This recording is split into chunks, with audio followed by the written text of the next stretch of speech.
हम सूर्य सिद्धांत के 111वें भाग में हैं और इस भाग में हम परिलेख का अनुवर्तन करेंगे, अर्थात परिलेख प्रक्रिया 110वें भाग में प्रारंभ हुआ था और उससे आगे बढ़ेंगे इस भाग में।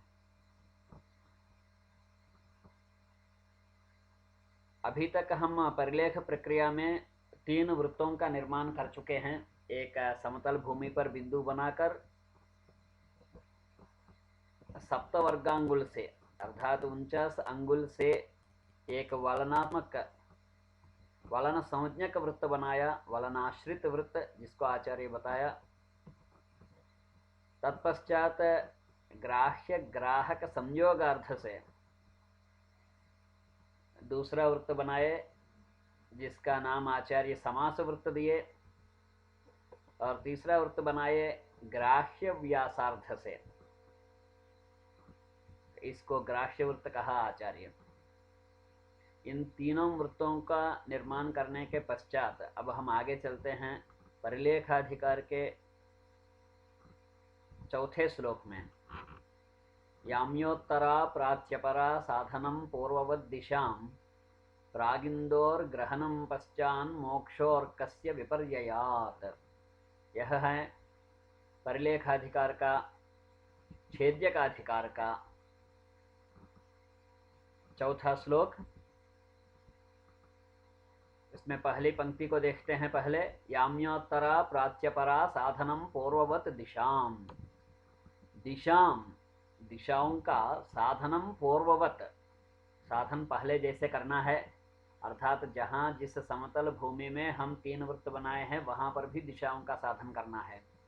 करने के पश्चात याम्योत्तरा प्राच्यपरा च रेखे कार्ये, तो वहाँ पर एक पूरब और पश्चिम बिंदुओं को मिलाने वाली प्राच्यपरा रेखा और दक्षिण एवं उत्तर को मिलाने वाली याम्योत्तरा रेखा बनानी है। ये शिलातलेम्बु संशुद्धे वज्रलेपे वा समय इत्यादिना त्रिप्रश्नाधिकार के प्रारंभ में आप देख चुके हैं कि दिशा का साधन कैसे करना है।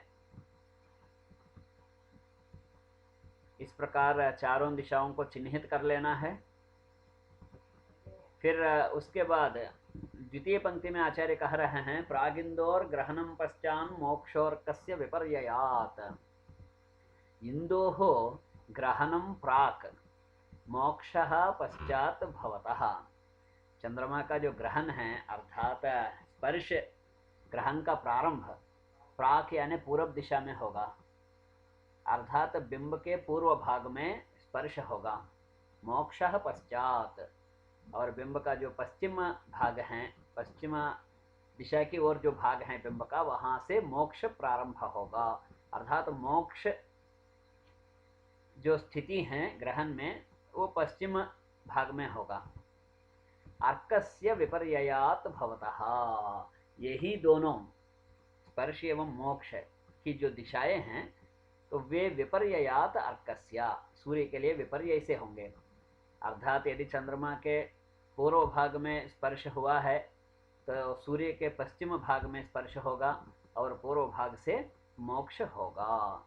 तो इसके एक बार यहाँ पर उसी परिलेख में देख लेते हैं। बीच में हम ग्राह्य वृत्त को यहाँ पर